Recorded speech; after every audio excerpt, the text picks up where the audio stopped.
Hello, and welcome to the Dakota Boys Talk Movies podcast, a podcast that is so unnecessary, we may do it forever. I'm here with the guy that takes us from boy to boys, Dakota. What's the word today, Dakota? That would be cake. Cake? Like birthday cake? Are you? Any kind of cake. I just love cake in general. I don't cake. discriminate. I have to admit, I'm a cupcake guy. I'm kind of the guy who tries to fit the whole cupcake in my mouth. I just want to eat it. But, so cake. Anyway, this is our second episode, and this marks the beginning of what this show will mostly be, a review of just one particular movie that we've gone to see. On our first episode, we talked a lot about a lot of different movies, and could only really scratch bits of those. Probably didn't even get as in-depth as we could, just because it was already an hour long. In our defense, though, we aren't able to see any of the movies we talked about. It's true. Time. Yeah, it's all hearsay. It's all speculation. I mean, they could all suck, and we'd all just look like complete douchebags. Marvel is due for a failure. Marvel hasn't, they've had mediocres, but they haven't really failed. Everything has been able to work for them, and you always think they're due for a fail, and it's hard to believe it'll be Age of Ultron, but it could be Ant-Man. I think that's why they kind of rushed it along. Alright, dudes, you're taking the bullet for us on this one. It feels like that, and then at the same time, it's Phase 3 could really be there. The proof, because you got Doctor Strange and Captain Marvel, these ones that people aren't quite so familiar with, but Guardians of the Galaxy, who knew them? Anyway, this episode, we'll be reviewing the action-adventure film Beyond the Mask. And we'll get more into that later. And before we get into that, just want to talk about a few news tidbits we got into. What's some news you heard this week, Dakota? Well, I don't know about you, but for me, the big one was Arrow star Stephen Amell is going to be playing Casey Jones in the next Teenage Mutant Ninja Turtle movies. That was a pretty big announcement. He's got the TV success. This is gonna be his first big crossover into movies, I think. The star of Arrow. And he's gonna be playing a fan favorite in the Teenage Mutant Ninja Turtle world. So I don't think it's gonna be much of a stretch for him, though. Really, vigilante that runs around beating people up with clubs as opposed to shooting them with arrows. That's true. It's just a matter of. It seems like he plays a little darker on Arrow. Casey Jones can be a little more lighthearted. So we'll have to see how he fits into that. If he's gonna be a little more of the wink and a smirk type guy or not. So there is that. The other big thing that kind of happened over this past weekend was Furious 7 had a huge opening. Furious 7, nicknamed for Fast and the Furious 7. Had a huge opening weekend, $384 million. That's got to be pretty big for an April movie. That's a lot of Washingtons, that's sure. That is a lot of Washingtons, yeah. And so it's actually on track to be Universal Studios' first billion-dollar movie, which my understanding is worldwide, obviously. And my understanding is Universal is the only major studio that hasn't had a billion-dollar movie yet. They had Jurassic Park that hit billion, but only after it came back in 3D. And so they're probably really crossing their fingers on this one. It's kind of funny it took seven movies to do it for the Fast and Furious franchise anyway. I think they had a little help in the form of the fact that it was Paul Walker's last movie. Yeah. It's kind of the Heath Ledger thing with Dark Knight. That movie was going to be a success already, but Heath Ledger's death is really what caused box office tickets to go even higher, which is kind of weird. We're I want to go see a dead guy! It's kind of like Painter, You're all of a sudden you're cooler when you're dead or something. So yeah, those are just a few of the news tidbits we caught for the week. Let's just go ahead. We'll move into our review of Beyond the Mask. I would just like to point out that this movie actually has nothing to do with superheroes. Yes, it's not a superhero movie.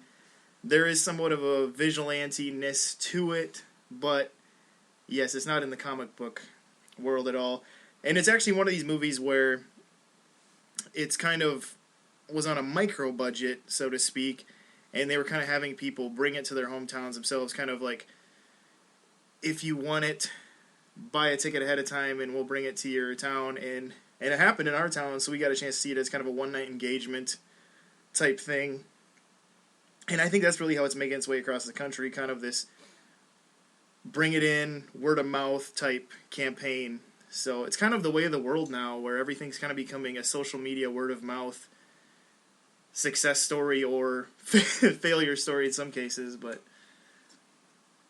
honestly, I think that's a little better though. I think I trust, like, if a friend of mine came up to me and was telling me, "Oh, hey, I just saw this really cool movie. You should check it out." I'd probably be more trusting of that than, I don't know, whoever the critic is at Rolling Stone or the LA Times. Yeah, or even Dakota Boys. Yeah, those jerks. I hate them. It's true. I mean, in a way, you could say the social media thing is a good thing, just because another aspect of it is a commercial can get you excited about a movie, but it's like you said, you get more excited when someone you trust goes, "You really need to go." And what I like to hear is, "I'll pay for your ticket," even. You know, that's what I want to hear.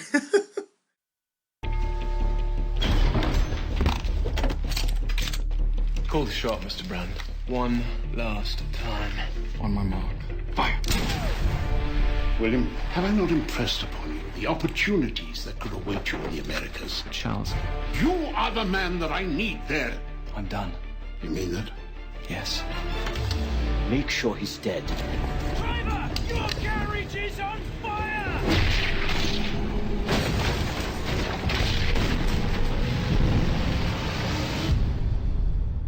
There was a sense of divine justice that an assassin like me should be forced to live a different life. I'm looking for Benjamin Franklin. You're Mr. Franklin. Now that depends. Do I owe you money? Can a man who has made his life a web of lies earn trust again? It helps that I believe in forgiveness. This movie was made by a studio. They call themselves the Burns Family Studio. They're a family, and they so one of them, Chad Burns, directed it, and he had a brother. They worked together on kind of the story, and then it was written by Paul McCusker, which, Dakota, I don't know if you're familiar with that name, Paul McCusker. It does not ring a bell. It was actually, Paul McCusker was really the reason I really wanted to see this. I mean, he was really the draw once I saw his name attached, just because, well, he's never written a full-length movie, that I know of anyway. I don't think he has. But he's a really good storyteller. He's done a lot of radio theaters. Like, he did a radio theater of Bonhoeffer's story, Chronicles of Narnia, Christmas Carol. And he wrote a lot of episodes of the radio program Adventures in Odyssey, which, if there was an Adventures of Odyssey episode that you really liked or involved the Imagination Station, it was probably written by Paul McCusker. And so I had knew of him just because of that, and I was slightly familiar with the Burns just because they had a movie come out, I don't know, 8-ish years ago called Pendragon, Sword of His Father, and it won some indie awards, and I had kind of heard of it and saw parts of it, and it was really indie. It was like everybody in the movie's last name was Burns. Like, they basically made the movie themselves. And was that a fantasy movie? Yeah, it was kind of a medieval King Arthur type story. So those are my favorite King Arthur stories, by the way. Those ones where it's set in the future just don't feel the same to me. Yeah, especially if it's King Arthur in the future. There was one of those too, wasn't there? Yes, there was. What was that one? Oh, I could barely remember. There was a Beowulf set in the future too. Yeah. It was. They go crazy with some of these stories. Beowulf 3000. Yeah, just ridiculous. But yeah, so I had been familiar with them for that, and it was one of those things where it was really indie, like I said, it was like their family members, but they had a certain amount of production value where you could see they kind of cared for how the movie looked. You know, they wanted to do a good job, and so when I was kind of like, well, God, they have a guy doing it, you know, they have a guy who can help them with the story. They seem to have an idea of a visual style. You know, this could work. And so, yeah, I was just excited when I heard about that. and dragged my boy Dakota here to go. I'm like, Dakota, we're going to this. Dang it. And so we'll just kind of run through the plot of it. Just give you, this is just kind of the synopsis of it. But what he is he's basically a mercenary assassin for the East India Company. Will Reynolds is his name, and he was double-crossed, and now he's on the run in the American colonies. And it's kind of his story of redeeming his name, winning back the woman he loves, who he's kind of lied to about who he was. And so now he's hiding behind a mask in hopes of thwarting off his former employer, trying to thwart him off through the means of using this mask to stop his evil employer that basically tried to kill him, his evil deeds and things like that. And the thing is, his past is, coming back to haunt him, and, Will's working to gain the trust and help of his beloved, his woman he loves, Charlotte, as well as the help of Ben Franklin, who's in the movie. And they're just trying to race against time. They end up coming across this giant plot to basically keep America from happening is really what it kind of boils down to. So, yeah, that's kind of a rundown of what the movie really is about there. And initial thoughts coming out of the movie. Dakota, how do you feel about it? Well, overall, I'd probably say it was a pretty good movie. I was a little surprised at the style of it. It kind of reminded me of... I actually have seen movies on the BBC. I'm probably like one of the few that I know. But it kind of reminded me of those, and then... like what? You're talking, like, what kind of BBC movies? Just some of the period pieces they do, like the style of the clothing. It wasn't a very flashy movie, but it had its own style, its own feel. Yeah, sure. Obviously, not a lot of people walking around talking like us. Everyone very British. Yeah, right. And then it also kind of had that, the swashbuckler theme going on, the guy running over rooftops. Yeah. Getting into sword fights, beating people up. Yeah, it kind of, to me, because when I came out of it, like, my feel of just looking at the feel of the movie, I had kind of Pirates of the Caribbean mixed with Zorro, mixed with, like, Assassin's Creed. How he's always punching guys down, jumping off rooftops, beating up guards, and yeah, especially that one scene where he's, like, swinging from the signs, up into the roof. I was like, holy cow, it's like Assassin's Creed, which is a video game, for those of you who don't know, where you run around and beat up guards. Kind of like this, as a mercenary. I think this is the kid-friendly form of that. Yeah, definitely kid-friendly. This is rated PG. This movie's rated PG. Nobody's getting stabbed or shot. Well, shot. Let's talk about that. I mean, it was a PG family movie, but I was actually surprised. There were some parts where, even though it was that, people died, and they showed people die. They even showed there was a scene where it got pretty dark, where he basically ended up killing a guy, and he's out in the burying the guy in a grave before anybody finds out that this guy was around and that he killed him. That's pretty dark, when you're talking it's a movie for family. Yeah, especially considering the fact that he really killed the guy with his own two hands. I mean, he didn't really... Yeah, and I think they try to, like, how they get away with it is like, well, that guy kind of started the scuffle, and he pushed him against the fireplace mantle or something, where it's like, see, it's not so bad then. Because that's kind of how you always get away with, like, the superheroes, even, or the main hero getting away. If you want...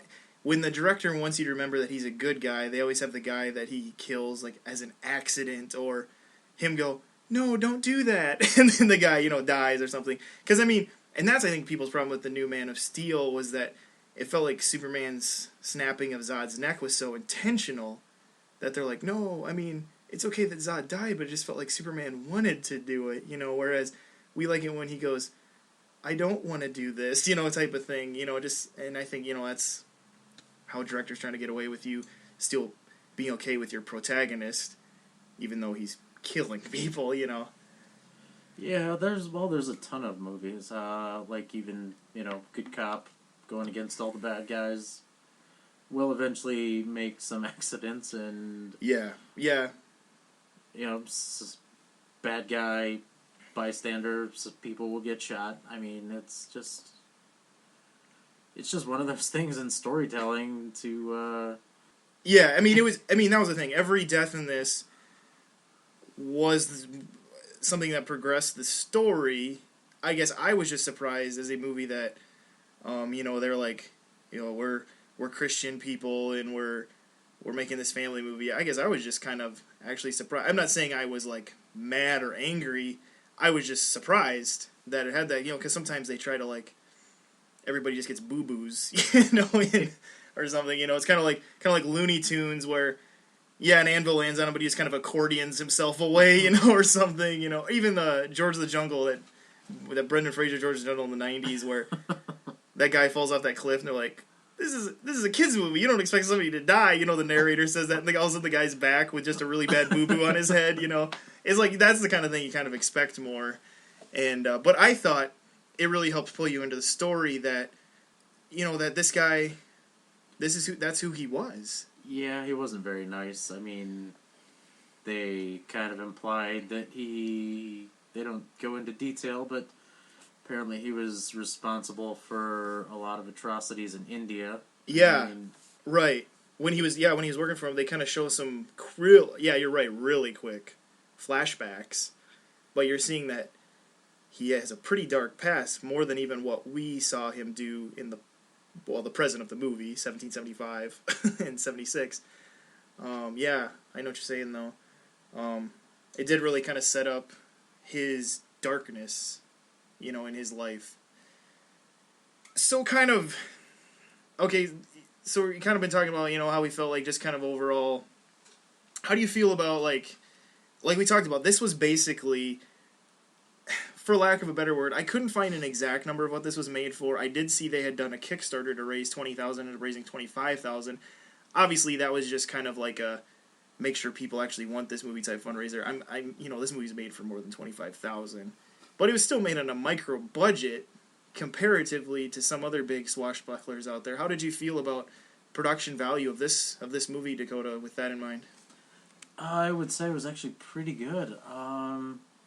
A lot of attention to detail. A lot of it wasn't like the old Star Trek style of fighting. Where Kirk would throw a punch or a kick and the guy would go flying. You actually saw people getting punched in the face and kicked, and a guy running over rooftops making these really tremendous leaps, and a lot of effects, practical effects, mind you. And then some pretty good CGI too. So I was surprised that it was a very well put together movie. Yeah, I'm same boat as you. Where when I was looking, and I honestly, partially because I knew we were going to talk about it, I was really paying attention to production value a little bit, and I was really surprised at how well it looked. Where I was, in terms of like costuming, things like that, every once in a while you're like, that guy really doesn't fit the period. I felt like everyone was really fitting in the period. Everyone seemed to be really, as far as main actors, everyone I thought really fit their parts and that they did a good job with feeling the period. Nobody felt like really out of place. They felt like they were really embracing who they were in their roles, where you're not like, well, that's definitely a 21st century guy, in this movie. I felt like they all did a pretty good job at embracing their roles. And some of that is that, as far as prestige of actors in this movie, there's really only one. John Rhys-Davies was the only one in the movie that I think anybody will really know. This is, for those of you who don't know who that is even, he would be, what's his name in Indiana Jones? He's Indiana Jones' kind of, I am the master of the sea. He's that guy in Indiana Jones. What is his name? Salim? Oh man, I feel terrible that I forgot. And he's also for more recently for you people, he'd be Gimli in Lord of the Rings. I honestly think that's what he's going to be remembered for, just because the Lord of the Rings was just so huge, and he was pretty good in that movie. It's just you're not going to be able to shake the image of him with that beard, you know. Oh yeah, in Lord of the Rings. Yeah, talking with that gravelly voice and yeah, and that's the thing. In this movie, he was actually the antagonist. I guess he was kind of the main villain, and we'll try to keep this as spoiler free as possible as far as different twists in the movie. But it's not a it's not a spoiler that we said he's the villain. I mean, he's the main guy, Will's boss from the get go, and he's the baddie. But I thought he was good. It's a role he could have easily over embellished, and I didn't really feel like he went too over the top.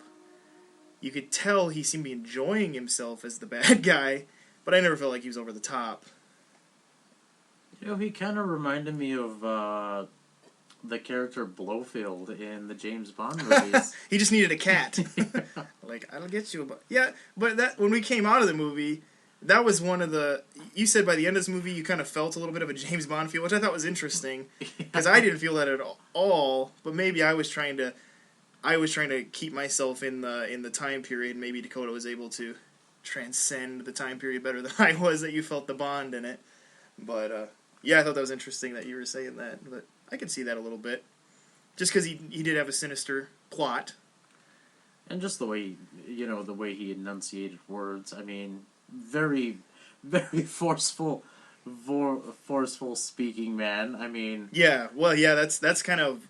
If you want a big guy who speaks forcefully, John Rhys-Davies is who you get, I'm pretty sure we could prop this guy up outside a grocery store on a box and have him read, like, a grocery list, and a crowd of people would just form around him, like... People would be throwing coins thinking the man was doing Shakespeare, and he'd be reading butter, milk, and eggs. But, yeah, I mean, that's the thing. And so, I mean, you did have that little bit of prestige of John Rhys, but as far as everyone else, they're basically nobodies. I mean... The guy who played Will Reynolds, who's the lead, the guy who's actually in The Mask, and then his beloved Charlotte. They kind of are TV people, but they're not really known by any stretch. I mean, the TV shows they're in are not like huge. Like you were talking about Stephen Amell earlier, and he's someone that people like know better now. It's like, oh, Stephen Amell, but these people, they're in TV shows, but you don't really know them at that capacity. I really thought the actor that played Benjamin Franklin was probably the best, considering the little amount of screen time he had. He did, yeah, because you're right, because the Ben Franklin is in this movie, but yeah, he isn't a huge role. He's just important at times. The one thing I found distracting with Ben Franklin was that, I mean, by this point, Ben Franklin was in his 80s. And I felt like that guy didn't look in his 80s. That would be my only kind of... Something that kind of pulled me out a little bit with Ben Franklin. But otherwise, in terms of presenting himself and how he said things, he felt very Franklin-esque, So it was kind of one of those examples of... He captured the spirit of how I think people who actually have read biographies of Franklin think of Franklin, but necessarily look that. And George Washington has like a cameo in this, and I thought the guy who was George Washington didn't look anything like George Washington. It was like, they're like, hey, Bob! Like Bob the boom mic holder. Can you come over here and put on this wig and be George Washington? I mean, he didn't look anything like George Washington, but I think they were just like, well, he just needs to be in this one scene, type thing. Yeah, I think he was only in it for, 3-4 minutes? Yeah. Maybe slightly longer. If you had gotten up to go to the bathroom in the right time, you would have missed him pretty much. You would have missed it, but it would be an important thing to miss. That's all I'm gonna say. Yeah. So we said, we kind of talked about this, what the story was, how he's an assassin who is double crossed, and he ends up become another person. He ends up kind of becoming another person. Takes his identity, and this is when he meets the girl. So the girl doesn't realize who he is right away. Like, did you think like this whole story worked? Did you like, as far as Will's progression and maybe even the love story? Did you feel all that really worked, Dakota? Well, I would say it did. It was all kind of what's the phrase? Just a series of mishaps that led him to finding this woman that he fell in love with. Without giving too much away, his boss tries to have him taken out. Right. Goes through all these unfortunate things happen to him, and eventually winds up on this girl's property, and she kind of saves his life. And it just goes from there. So I don't know, if you don't look too much at the story, because there really isn't one that leads her to him, but that's okay because it kind of all flows. It does, and and that's the thing. Like, the identity he takes is a vicar, which that isn't a spoiler. They kind of imply that in the trailer. And so right away he's this vicar, and that's kind of the funny thing is he goes from being this deadly assassin to an identity as a vicar, and so that's when he meets her. They think he's the new vicar, and they just kind of do a montage over. I guess we're supposed to assume months. Well, you're supposed to assume some seasons change because there's leaves falling, then it's snowing, and then it's sunny and the grass is green. And right, and the montage is basically Will and Charlotte just kind of walking outside and talking, and him laying his game down. Yeah, you're putting it out there, showing her who he is, but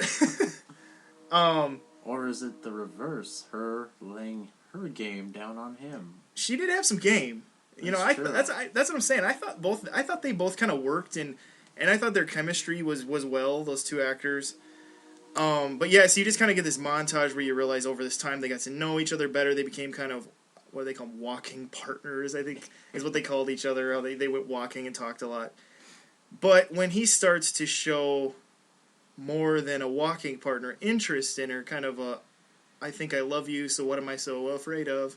But he kind of does this, and she gets a little standoffish because she sees this guy that she's with all the time that she likes, but at the same time, she just feels like she's not seeing the real guy. And obviously she'd be right, because at this point, he's pretending to be a vicar named Stephen, which is a good name.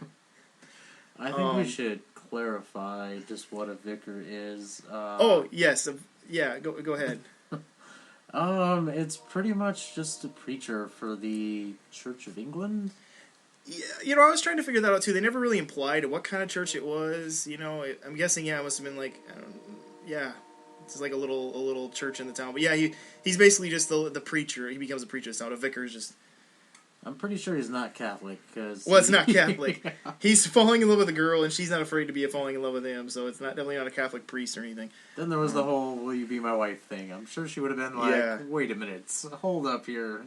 So yeah, she gets standoffish and offish, and then this whole series of circumstances spreads them apart, and we'll kind of leave some of that out just because a lot of that has to do with some of the deeper plot that we don't want to give too much away, because we want you to be able to enjoy the movie.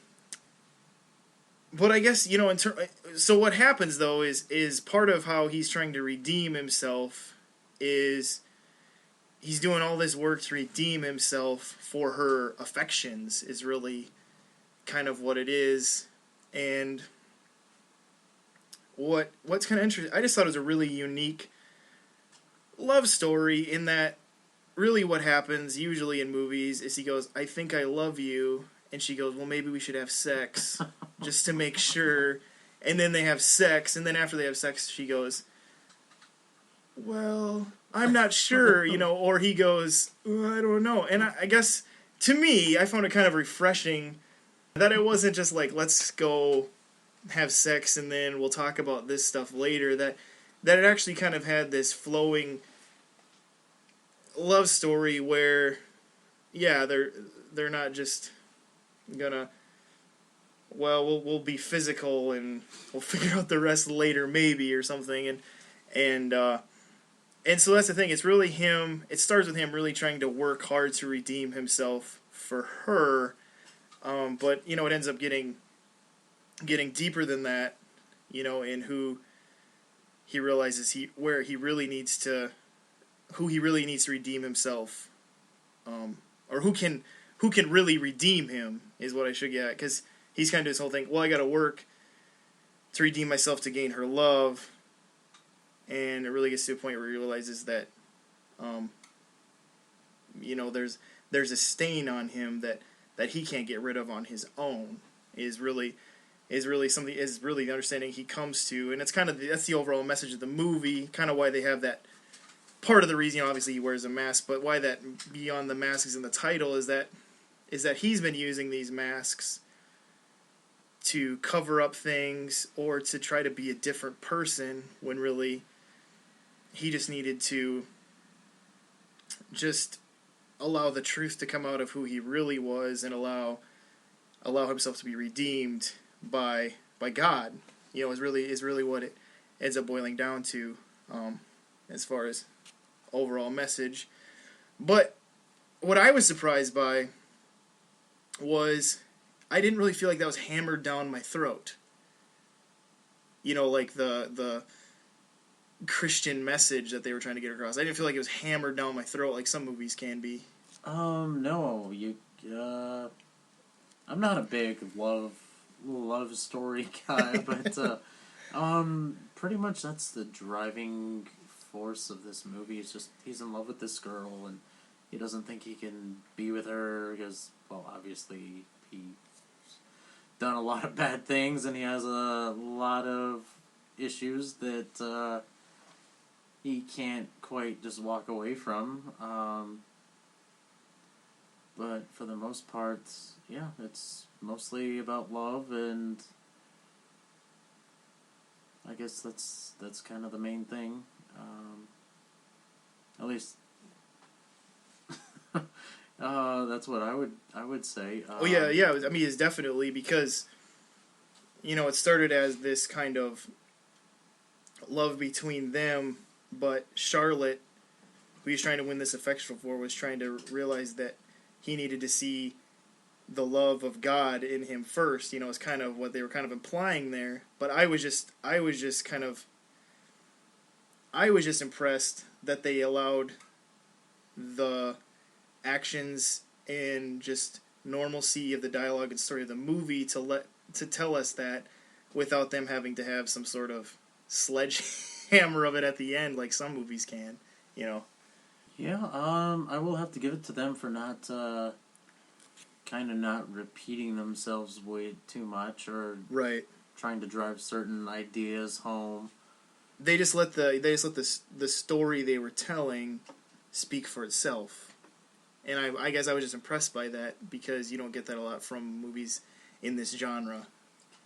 Yeah, well, that whole driving things home too much thing, I think there's some good movies out there that's kind of what ruins, or doesn't ruin them, but kind of brings them down a little bit. It pulls you out, and yeah. It kind of, gives you a slap in the face, and then 10 minutes later he tries to slap you again, and then an hour later tries to slap you again, and by the end you're just like, oh, okay, I get it. Let's move on. Yeah, and that's the thing, like, when I go back and look at this movie, I can't really think of a whole lot of complaints in terms of either, like Dakota, like you brought up, like repeating something and hammering it in, or sloppy direction or sloppy production. It felt like they were really working on making sure this movie looked right.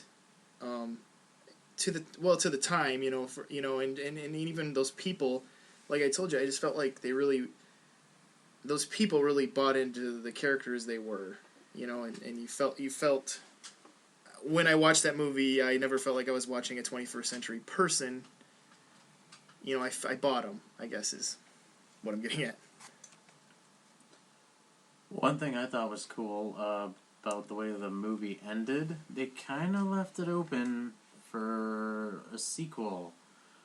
They did a little bit. It's kind of a they pulled a classic Hollywood without being Hollywood, where it was like maybe, but they left it enough closed where they didn't need to be or something. And like, oh, war's coming. We may need you around. So don't go anywhere. Yeah, it was kind of it was kind of interesting how that. And the other thing I thought was interesting was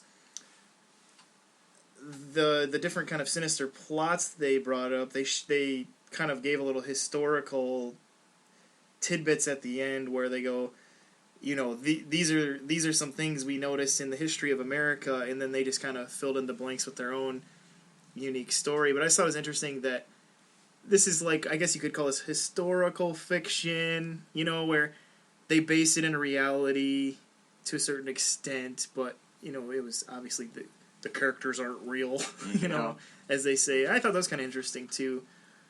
Just how that was, how it was like that too. So, I don't know. You have any more thoughts on the movie? I guess, Dakota. Anything else?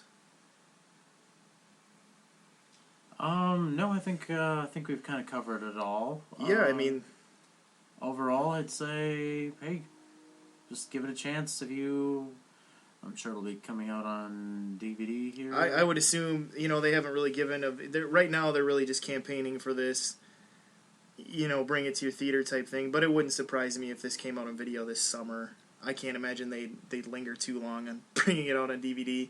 I imagine if it got too popular, it would probably get like a wider release, don't you think? Yeah, it's hard to say. I don't know if that's what they're, they might be banking on that a little bit, like, if it gains enough steam. I'm guessing to get a wide release it would have to be a serious steam, because I don't know if they really have a distributor other than they use this group called Gather to bring it to places, which is kind of my understanding of Gathers. It almost seems like that other computer thing, Demand It, or if enough people demand it, it'll come. And that's almost what Gather is, except Gather was like, no, reserve your ticket, and then we'll bring it. It kind of works more on that aspect. So, but overall, you would say you'd give it kind of a see it if you get the chance? Yeah, I would definitely say see it. Yeah, and I'm in the same boat. I'm definitely a see it. If you get a chance to see it in theaters, go for it. I mean, like I said, I can't really think of anything in it that, and honestly, with movies like this, I'm pretty good at nitpicking. And I can't really think of too much to nitpick on it, so I definitely say see it. I left feeling pleasantly surprised, and I felt entertained. I didn't feel duped or ripped off. I left feeling pretty like, wow, that was actually a pretty fun movie. So, yeah, I'd say go ahead and see it. Dakota's saying go ahead and see it. We hope you do. Just to clarify, this movie's called Beyond the Mask. I'll just say that one more time. Once again, having nothing to do with comic books. Nothing to do with comic books, yes. I'm not gonna lie. When you suggested we see this, I thought maybe that's what it was. Yeah. It's not a documentary about superheroes or anything. It sounds like a documentary about superheroes or something, or the creators behind them or something. But well, it kind of reminded me of completely getting off track here. In the Watchmen comic book, one of the characters in their head did write "Under the Hood," and that's what the title made me think of. It's like, oh, is it? Yeah, sure. Something like that, where this elderly superhero recounting his past or something. Yeah, recounting his heyday. That's funny.